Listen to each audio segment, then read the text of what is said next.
अपना मकान तोड़ने पर नाराज एक बुजुर्ग श्रमिक पानी की टंकी पर चढ़ गया। श्रमिक का आरोप यह है कि विकास अधिकारी ने उसके घर का सामान भी जब्त कर लिया, जिसे वापस नहीं दिया जा रहा। मामला श्रीगंगानगर जिले के सूरतगढ़ का है। यहाँ एसडीएम ऑफिस के पास बनी जलदाय विभाग की टंकी पर श्रमिक राजेंद्र शर्मा के चढ़ जाने से प्रशासन में हड़कंप मच गया। सिटी थाना सीआई कृष्ण कुमार बताते हैं कि थाने में सूचना मिली कि एक व्यक्ति टंकी पर चढ़ गया है, जिसे जाब्ते के साथ मौके पर पहुंचे। सुबह करीब 11 बजे श्रमिक राजेंद्र टंकी पर चढ़ गया था। वह अपना सामान वापस देने की मांग कर रहा है। पूरा मामला क्या है, चलिए आपको बता देते हैं। सूरतगढ़ के वार्ड 32 पुराने वाले में बिहार के गांव सिंगाई, जिला समस्तीपुर के रहने वाले राजेंद्र ने बताया कि पिछले 20 सालों से वह पंचायत समिति से सटे एक अहाते में अपना मकान बनाकर गुजर बसर कर रहा था। 4 साल पहले 30 मई 2019 को वो अपने घर का ताला लगाकर मजदूरी पर गया। इस दौरान पीछे से पंचायत समिति के तत्कालीन विकास अधिकारी विनोद कुमार रेगर ने उनके मकान की जगह को पंचायत समिति में मिलाने के उद्देश्य से जेसीबी बुलाकर उसका बंद मकान तोड़ डाला। राजेंद्र के अनुसार नक्शे में उसका मकान पंचायत समिति भवन परिसर में नहीं आता, बल्कि आबादी क्षेत्र में आता था। बिना नक्शे के पंचायत समिति के तत्कालीन बीडीओ विनोद कुमार रेगर ने न केवल उनके आशियाने को तोड़ डाला, बल्कि तमाम घरेलू सामान, पहनने के कपड़े, रसोई के बर्तन, गैस सिलेंडर, चूल्हा, पत्थर, घिसाई की 2 मशीन, जरूरी कागजात, Aadhaar card, ration card, PAN card, bank passbook, labour card, NREGA card, खाद्य सुरक्षा कार्ड, रंगीन टेलीविजन, 3 घिसाई की छोटी हाथ मशीन और 1700 रुपए की नकदी के अलावा अन्य सामान भी जब्त कर लिए गए। इसके कुछ दिनों बाद ही विकास अधिकारी विनोद कुमार का तबादला हो गया। अब राजेंद्र शर्मा का यह आरोप है कि तत्कालीन विकास अधिकारी विनोद कुमार ने उसका यह सामान लौटाया नहीं। तब से वह सड़कों पर रातें गुजारता है और दिहाड़ी मजदूरी कर पेट पालता है।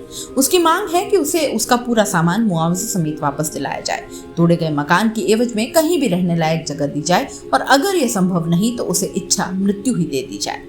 अपना सामान वापस दिलाने के लिए राजेंद्र पिछले 4 सालों से शासन और प्रशासन के सभी दफ्तरों के चक्कर लगा चुका है, मगर कोई सफलता नहीं मिली। श्रमिक राजेंद्र का आरोप है कि उसने सबसे पहले तत्कालीन विकास अधिकारी से कई बार विनती की, मगर उन्होंने धमकी देते हुए कहा कि ज्यादा शोर शराबा किया तो जेल भेज दिया जाएगा। इसके बाद उसने 7 दिसंबर 2021, 9 जनवरी 2023, 21 जुलाई 2023, 28 अगस्त 2023 और 29 अगस्त 2023 को एसडीएम और कलेक्टर समेत कई अधिकारियों को ज्ञापन सौंपा। 22 सितंबर 2023 को मुख्यमंत्री को भी मेल किया, लेकिन उसे कोई सहायता नहीं मिली। राजेंद्र ने बताया कि वह 1975 में अपने गांव से सूरतगढ़ आया था। यहाँ आकर उसने दिहाड़ी मजदूरी की। इसके बाद मार्बल पत्थर घिसाई का काम सीखा। 1987 में उसकी शादी हो गई। परिवार में वर्तमान में पत्नी, बेटा, बहू और एक बेटी है। पंचायत समिति क्षेत्र में 20 बाई 35 फीट के मकान में वह अपने परिवार समेत रह रहा था। 4 साल पहले साल 2019 को उसका परिवार जब रिश्तेदारी में कहीं बाहर गया था और वो भी शहर में मजदूरी करने गया था, तो उस समय तत्कालीन विकास अधिकारी विनोद कुमार रेगर ने उसके आशियाने पर जेसीबी चला दी। राजेंद्र प्रसाद ने बताया कि साल 2019 में बेघर होने के बाद वो पिछले 4 सालों से दर-दर की ठोकरें खा रहा है। कभी रातें सड़कों पर गुजारता है तो कभी रेलवे स्टेशन पर। पत्थर घिसाई कर अपना गुजर बसर करने वाले राजेंद्र की घिसाई मशीन और अन्य सामान जब्त होने की वजह से वो ये काम नहीं कर पा रहा।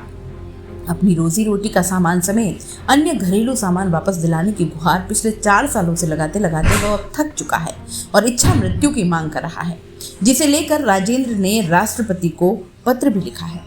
पंचायत समिति के सहायक अभियंता हरिकृष्ण सिहाग बताते हैं कि जिस मकान पर श्रमिक दावा कर रहा है वह एक सरकारी क्वार्टर था, जो एक चतुर्थ श्रेणी के कर्मचारी के परिवार को रहने के लिए दिया गया था। उस कर्मचारी के रिटायरमेंट के बाद उसने श्रमिक को रहने के लिए दिया, जिस पर वो अपना हक जता रहा है, जबकि वो पंचायत समिति की भूमि है। सामान का नीलामी के जरिए बेचान कर दिया गया, क्योंकि श्रमिक को आवास खाली करने के लिए कई बार नोटिस दिए थे।